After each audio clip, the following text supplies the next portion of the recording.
बिस्मिल्लाहिर्रहमानिर्रहीम। मेरा नाम doctor Tariq Ali Sheikh, the ENT head and neck surgeon. Privately I practice in Saadan hospital Johar town and visiting consultant in doctors hospital. बुनियादी तौर पे जब से हमने टॉपिक डिस्कस किया हुआ है एलर्जिक राइनाइटिस, जिसे हम कहते हैं एलर्जिक साइनोसाइटिस, तो हमने इसमें बताया था कि अगर उसको टाइमली ट्रीट ना किया गया तो चांसेस होते हैं कि एलर्जिक एस्थमा हो। जब भी एलर्जिक एस्थमा होता है तो फिर आपने एलर्जी साथ में एस्थमा को ट्रीट किया जाता है। तो उसमें काफ़ी कमेंट्स थी कि सर एस्थमा वाले पेशेंट्स में बनाना खाना चाहिए नहीं खाना चाहिए। अच्छा, साथ साथ में मल्टीपल टाइम क्वेश्चन था इसमें सर हम मेडिकेशन लेते हैं फलां पेन किलर, उससे ना हमें सांस फूल जाता है, सांस में तो काफ़ी दिक्कत आ जाती है। तो काइंडली हमें बता दें कि कौन सी पेन किलर लेनी चाहिए और बनाना उसमें लेना चाहिए नहीं लेना चाहिए। So we will discuss in this video. तो बुनियादी तौर पे जो पेशेंट जिनको एस्थमा है उनमें अक्सर देखा गया है कि पेशेंट्स को नॉर्मली हमारी बॉडी में जो पोटेशियम इनटेक बॉडी की नीड है वो तकरीबन 3500 से 4000 मिलीग्राम बॉडी की नीड है जो हमें इनटेक होनी चाहिए। अच्छा, अगर कहीं से भी सोर्स नहीं मिलता तो हमारी ये बेसिक बॉडी की नीड है।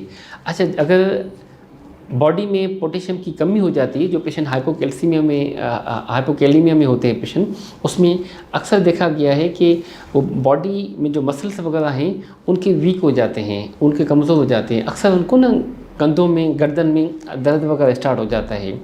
अच्छा, ये एस्थमा वाले पेशेंट अक्सर देखा गया उनको पेट में दर्द आना स्टार्ट हो जाता है, क्योंकि जो वहाँ पे मस्कुलर एक्टिविटी होती रहती है, वहाँ पे अगर पोटेशियम की कमी होती है तो इसकी वजह से भी चांसेस होते हैं कि पेशेंट्स को एब्डोमिनल पेन स्टार्ट हो जाता है। अच्छा, अगर इस तरह जो हमारे कॉलन्स हैं, जो बड़ी अंतड़ियाँ होती हैं, वहाँ पे जो मस्कुलर एक्टिविटी होती रहती है, अगर वहाँ पे भी पोटेशियम की कमी होगी तो वहाँ पे भी उसकी मस्कुलर एक्टिविटी कम हो जाती है, जिससे कब्ज़ के यानी कि ज़्यादा चांसेस होते रहते हैं।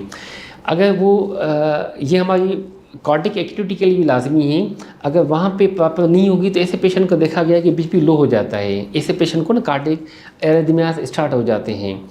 तो कहने का मकसद ये है कि ये सारी अलामतें एस्थमा वाले पेशेंट में होते हैं। क्यों?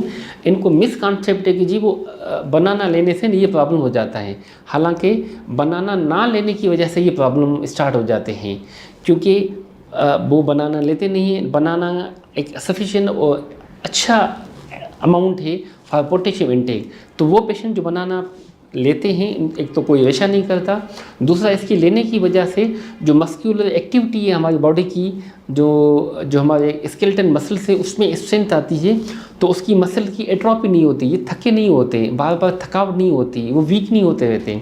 ऐसे पेशेंट को एब्डोमिनल पेन भी नहीं होता, ऐसे पेशेंट को कब्ज़ भी नहीं होती, ऐसे पेशेंट का बीपी भी लो नहीं होता, ऐसे पेशेंट का बीपी भी मेंटेन रहता है, कार्डियक के इश्यूज़ वगैरह नहीं रहते।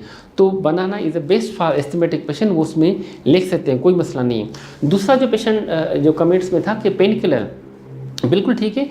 एस्थमा में नॉर्मली जो हमारी सोजन होती है सांस की नालियों में, उसमें जब जो एक एंटी इन्फ्लेमेटरी मेडिकेशन ली जाती है तो उसमें वो सोजन का प्रोसेस एग्रेवेट हो जाता है, जिससे सांस मज़ीद फूल जाता है, एस्थमा के अटैक ज़्यादा हो जाते हैं। स्पेशली एनसेड ग्रुप, जिसमें मोस्टली वो पेशेंट जो लोग डाइक्लो लेते हैं, ब्रूफेन वगैरह लेते हैं, नेप्रोक्सन वगैरह ले लेते हैं या डिस्पिन वगैरह लेते हैं, ये सारे जो हैं वो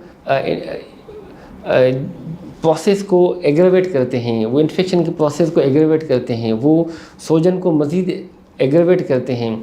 बात पेशेंट ऐसे भी होते हैं कि वो कहते हैं सर डाइक्लो हमने इंजेक्शन लगवाई थी, उसके बाद में सांस फूल गया था, दिल की धड़कन तेज़ हो गई थी, घबराहट हो गई, तो फ़ौरन ऑक्सीजन लेनी पड़ी, नेबुलाइज करना पड़ा। क्यों? कि बेसिकली ये मेडिकेशन हम मना करते हैं कि ये चारों मेडिकेशंस एनसेड ग्रुप में नहीं लेनी चाहिए फॉर पेशेंट हुए एस्थमा, फॉर पेशेंट जिनको COPD है, फॉर पेशेंट जिनको एलर्जिक राइनाइटिस है साथ में एस्थमा है। तो ये दोनों चीज़ें हैं जो मैंने समझा कि I should brief regarding your comments. इसके अलावा कोई भी आपको इश्यूज़ हैं regarding allergy, regarding asthma, regarding any queries, always warm welcome, you can give me in comment section. Thank you so much.